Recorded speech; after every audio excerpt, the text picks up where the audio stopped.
Hey, everybody. It's Thursday, February the 22nd, and you are watching FCN Prime News. I'm Trezene, the anchor with the cynical attitude that you've come to love. Well, unless you're a part of the alt-right and have stumbled across this show on YouTube, the alt-right doesn't think I'm cynical. They've actually said that I am, quote, a racist social justice warrior.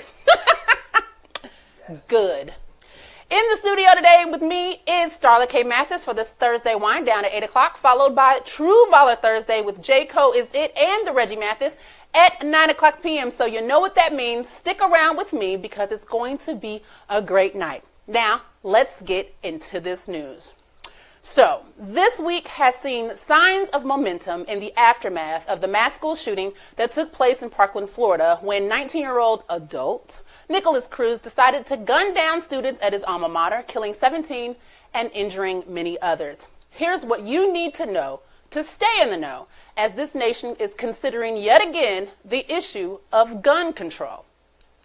For the first time post-Columbine, student survivors are hella pissed at being the latest victims of preventable gun violence and have since begun the, quote, March for Our Lives, unquote, demonstration, making fervent demands of adults for safe schools and an end to gun violence. The March for Our Lives was sparked one day after Florida lawmakers, who are majority Republican, totally outright rejected a bill that would ban many semi-automatic rifles and large capacity ammunition magazines. Yes, those Florida lawmaker idiots actually voted against a gun ban after a school within its own freaking state was shot up with a semi-automatic rifle.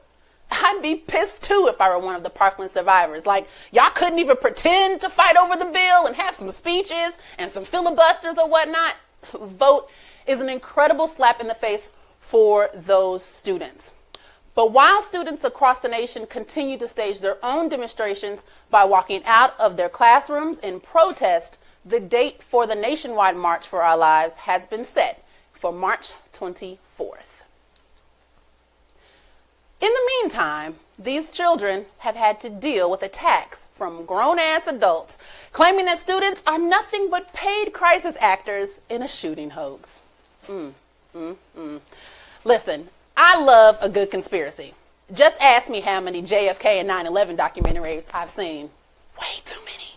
But this to come for 14 and 15-year-old children because you don't want your guns taken away is just the slimiest, scummiest thing you can do to children who are already traumatized by a situation that adults continue to dismiss as collateral damage for the protection of the Second Amendment.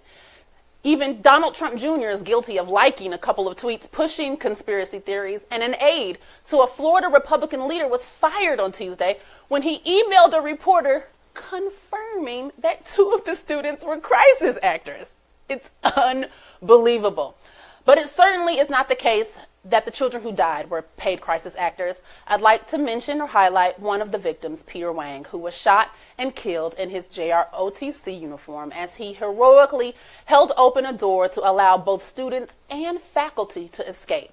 Wang, who was 15 years old, had the goal of attending West Point Military Academy upon graduating high school. The prestigious military school actually honored Wang this week with a posthumous admission to the school to honor his actions in putting lives of others first during the shooting. Surprisingly, though, President Trump has refrained from sending his typical villainous, inflammatory tweets attacking the Parkland survivors. It seems Trump may have moral compass when it comes to children, but apparently his staff still didn't completely trust him during his live roundtable discussion yesterday with Parkland students because Trump's talking points were really reminders to show some emotional intelligence during the conversation. Yes, the press captured this picture of Trump's handheld notes, which instructed him to say the following things. 1, what would you most want me to know about your experience? 2, what can we do to help you feel safe? And my favorite, I hear you. Talking points for villains. Sad. Or the title of his next book. Nevertheless, Trump has taken the administration's first concrete steps on gun control by ordering the ban of bump stocks and calling for stronger background checks. It should be noted, however, that bump stock, which is an accessory on semi-automatic weapons that allows it to shoot much faster like a fully automatic weapon, was not even used in the Parkland shooting. It was, however, used in the Vegas shooting. So Trump's call for that ban is like 5 months late with that one, but better late than never, I suppose. With regard to Trump's call for stronger background checks, Senator Pat Toomey, a Republican from Pennsylvania, told the Washington Post that he plans to introduce a bill directing federal agencies to report more relevant information to the National Criminal Background Check Service, and that would also include measures to reward states that comply with the system by giving them federal grants. The NRA has expressed support for this type of legislation. But in a country that doesn't support mental health programs or give access to mental health programs and seals the records for minors, I don't know how mental issues and red flags shown before the age of 18 will ever appear on a background check, no matter how extensive it is. So what do y'all think here? Is this some momentum on the gun control issue, or is it just a bunch of hollow gestures? Leave your thoughts in the comments and hashtag it with hashtag gun control or hashtag Florida shooting so I know what your comment is referring to. Speaking of comments, social media was super petty this week when it was reported that R. Kelly was being evicted from 2 Atlanta properties for unpaid rent. Court filings showed the sexual predator was to pay $3,000 a month and almost $12,000 a month, respectively, for 2 homes. Reportedly, R. Kelly owes more than $31,000 in past due payments. When the news hit social media, Robert got trolled, not just by us regular commoners. No. Wait for it. He got trolled by a local Fox affiliate in Memphis, Tennessee. It shared an article on the story on Twitter with the caption, "It's the remix to eviction." Taking the trolling to higher heights, social media users were thoughtful enough to rewrite the lyrics to remix to ignition. At Street Ballerina, she posted this: "I guess it's the remix to eviction. Get these hoes out his kitchen. Mama rolling that body. Now y'all homeless and missing." Hilarious. A thread on Facebook involved a more pass the mic version where folks were adding lines as the song went on in the thread. Here's the compilation. "This is the remix to eviction. Got no bathroom, no kitchen. They be rolling that dolly. All the furniture's missing. Eating on top ramen. I'm like, man, I'm starving. It's the freaking weekend, baby. I'm about to work overtime. They gave me the boot, boot. I started to weep. Ruining my credit for show. Bouncing checks 24. Listen, y'all is ignorant. But Ara deserves every bit of it. Just in case you're wondering, the Atlanta properties that evicted R. Kelly do not appear to be the ones mentioned in the BuzzFeed report last year, where a cult of women alleged that they were being held against their will. In other petty news, we all know those people who stay posting about their relationship on social media, regardless of how real or imaginary it all may be, or how annoying or hilarious it can be to us. Well, a recent study shows there's definitely psychology between why people are just unrelentless in sharing their love life. It's all about attachment styles. The researchers said that people with avoidant attachment styles, who would tend to withdraw from their partners, show a low desire for relationship visibility, and those with anxious attachment styles, who need more reassurance about their relationship, show a high desire for relationship visibility. Researchers noted that on a daily basis, when people felt more insecure about their partner's feelings, they tended to make their relationships visible, looking for positive attention in the absence of getting it from their partner. For those who are avoidant, they tended to post about themselves, looking for positive attention on their self in the absence of getting it from their partner. So what's the takeaway here? Social media is exposing a lot of the mental and relationship instability in our communities. If you got someone good, stay with them and just don't post about it. In other science and medical news, a new study suggests that excessive alcohol use could increase your risk for all types of dementia, including early onset dementia. The study, published this week in the journal Lancet Public Health, looked at over 1 million adults released from French hospitals between 2008 and 2013 who were diagnosed with dementia. Wait, in France? Like a country that's 90% Caucasian? That means this is basically bad news for those who lack vibranium. Sucks to be them. Speaking of the Black Panther, the film keeps breaking all the box office records around the globe. But apparently it didn't break concession sales records because Cinemark announced this week that beginning today, it is banning large bags from coming into its theaters. Yes, all bags larger than 12 by 12 by 6 inches, with the exception of diaper bags and medical bags, will not be allowed into theaters. Their reasons? Safety and security of guests and employees. And actually had the nerve to reference the 2012 shooting that happened in a Cinemark theater in Colorado. Really, Cinemark? So 1 week after Black Panther's grand opening, you banned big bags, but you're going to reference a shooting that happened 6 years ago? We know Black Panther concession sales was the reason. Y'all had plenty of time, Cinemark, to come up with some concession stand combos that black folks was willing to pay for at the theaters. Black folks have been warning y'all about this before the film premiered in tweets like this. At Joel Metz, New York, he said, "I can't wait to see Black Panther in the movie theaters next week with a plate of fried chicken, mac and cheese, collard greens, and a glass of Pepsi." Ed Kofi Main said, "I just saw Black Panther, and I kid you not, a brother was in the back of the theater grilling rib tips and selling plates for $10. Now, of course, that guy is kidding. Or is he? Because is this a picture of a dude double-fisted with plates in a movie theater? Lord have mercy. Y'all done helped Black Panther make nearly $430 million in ticket sales globally, spent nearly $5 million on Wakanda outfits, and y'all only spent $57.89 in concessions. Cinemark said y'all ain't gonna jack up their bottom line this weekend or no other weekend ever again. While Black Panther was breaking box office records, the Black Panther think pieces were everywhere and all over the place. And a review from Shaun was no exception. The transracial journalist didn't get too far into his review before social media raised a few eyebrows. In his review, King said that he believed the Black Panther was a historical moment. No problems with that, because a lot of history has been made, but that's when the review goes left. King says the film shares the same historical space as the following moments: Rosa Parks refusing to give up her seat on the bus in Montgomery, Dr. King's "I Have a Dream" speech, the birth of hip-hop, Michael Jackson's Thriller becoming the best-selling album of all time. No, I got more. The election of Barack Obama as our first Black president.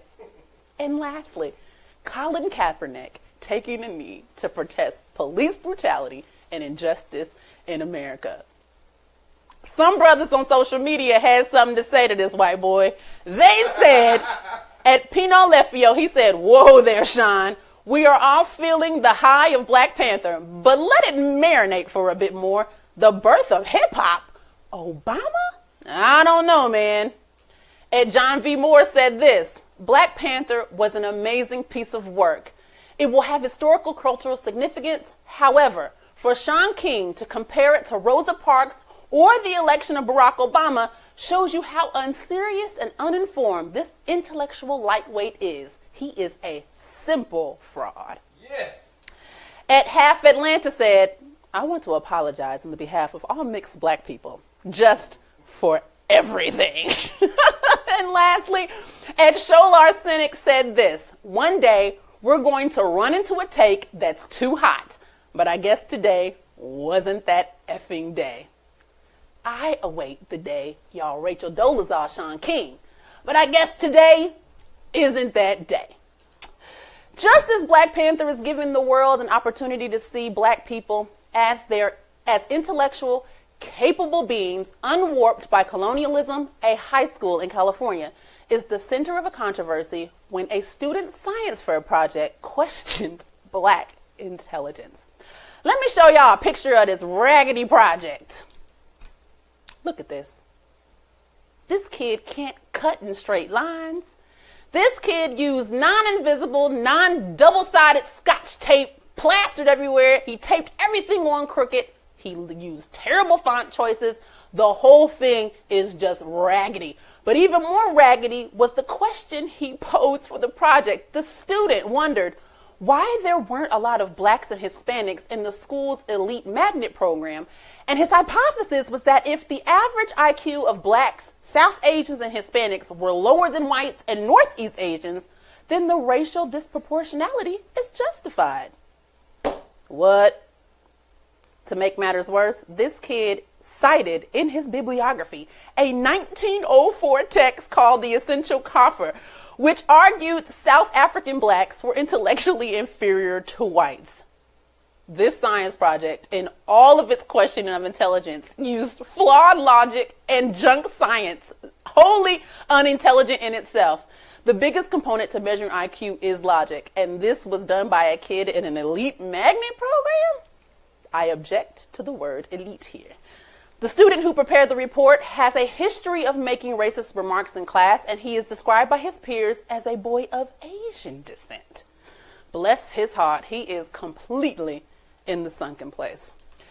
As I end today's podcast, and in the spirit of Black Panther and the vision that is Wakanda, I'd like to introduce you all to a black man in Stockton, California, who is using his powers and resources of his city to empower its citizens. Michael Tubbs is the mayor of Stockton, California. He is 27 years old and was elected at the age of 26. He is the youngest mayor in Stockton's history and its first black mayor. He has come right in his position, and he's hit the ground running. Thanks to him, Stockton plans to give several dozen families $500 a month for a year as a part of a program to study the economic and social impacts of giving people a basic income.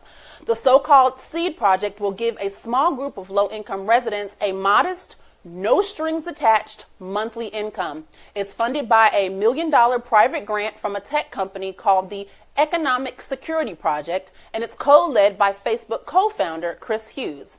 SEED creates a real-world research model of what's known as universal basic income. The year-long program will track what residents do with the money and how having a universal basic income affects their self-esteem and their identity. In the last week, however, a petition to recall Michael Tubbs as mayor has finally won approval after failing twice before. The petition lists wasteful spending, neglect of basic services such as parks, and disregard for the homeless community as reasons why he should leave his position as mayor. Leading the charge of this petition is this lady, Brenda Vasquez, who looks like she could completely benefit from having a leader with some intellect and an additional $500 a month. Tubbs dismissed the effort. He said the power to remove an individual from office should be reserved for the greatest betrayals of public trust, not just because you disagree with them. He wrote that in response to the petition. Proponents have 160 days to get 16,000 valid signatures to force a recall from him as mayor. Best luck to Michael Tubbs. You can follow him on Twitter at Michael D. Tubbs.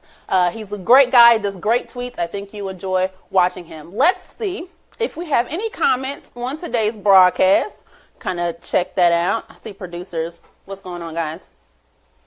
Oh, okay. They made me look real worried. Like, oh my God, did the screen behind me go back? That would be so, did it? That would be so bad.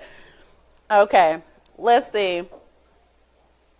Oh, Nikila Shannon, you stupid. Guess I'll be showing up pregnant to the movies. Yes. So I saw some tweets where people were getting like fake pregnancy bellies that were hollowed out so that they can like stick the snacks in the hollow part of the belly and then stick it underneath their shirts. I think that's a good one because who's going to like believe someone's unpregnant? Let's see. I hear you. Sad. Yes, with the villainous talking points. Although I would buy that book, though. If it was villainous talking points, I'd buy that book to see what's in there. Let's see. What else? Very harsh comments on Shaun King. Harsh? He deserved harsher.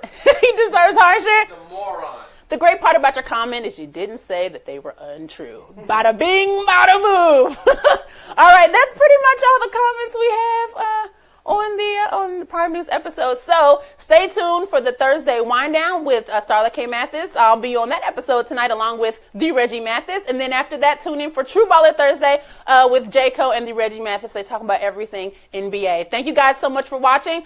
Prime News will be back on Monday at 7 p.m. I will see you guys then.